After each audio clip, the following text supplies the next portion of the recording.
Hello friends, আজকে আমি একটা খুব সাধারণ আর খুব তাড়াহুড়োর মধ্যে ঝটপট যাতে রান্না হয়ে যায় সেই রকম একটা লাউয়ের রেসিপি নিয়ে চলে এসেছি তোমাদের কাছে।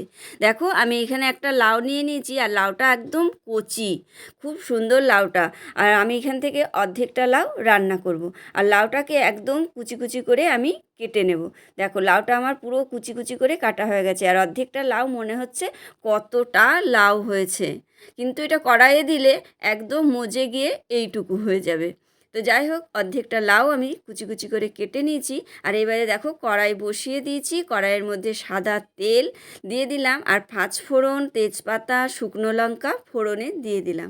আর সেই তেলের মধ্যে কাঁচা মুগ ডাল কতগুলো দিয়ে দিয়েছি। আর তেলের মধ্যে মুগ ডাল ভাজলে কি সুন্দর একটা গন্ধ আসে। আর মুগ ডালটা লাল লাল করে ভেজে নেব। তো দেখো, আমার মুগ ডালটা একদম লাল লাল করে ভাজা হয়ে গেছে। আর তার উপরে আমি দিয়ে দিলাম কুচনো লাউটা। এবারে লাউটা ডালের সাথে তেলের সাথে ভালো করে মিশিয়ে নিলাম। তার উপরে সমস্ত মশলাগুলো দিয়ে দেবো। নুন দিয়ে দিলাম, হলুদ দিয়ে দিলাম, আর দিয়ে দেবো জিরের গুঁড়ো, ধনের গুঁড়ো।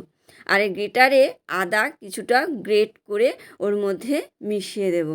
আর আমি এর মধ্যে শুকনো লঙ্কাই দিয়েছি, আর কোনো রকম লঙ্কা দেব না, যেহেতু লাউয়ের তরকারি বেশি ঝাল আর বেশি হলুদ দেয় না। তাও আমারটা একটুটা হলুদটা বেশি হয়ে গেছে।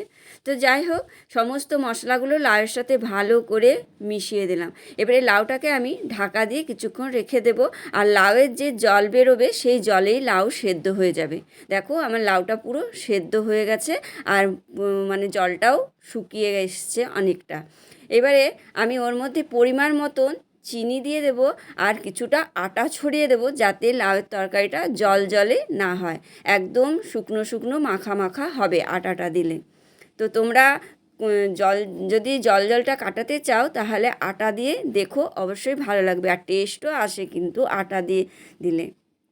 তো যাই হোক, দেখো আমার লাউয়ের রেসিপিটা হয়ে গেল। আর আমি একটু বেশি মিষ্টি দেওয়ার জন্য আবার একটু চিনিও ওর মধ্যে অ্যাড করে দিলাম। তো দেখো, লাউয়ের রেসিপিটা খুব তাড়াতাড়ি হয়ে গেল না? তো যদি ভালো লাগে লাউয়ের রেসিপিটা, অবশ্যই কমেন্টে জানিও।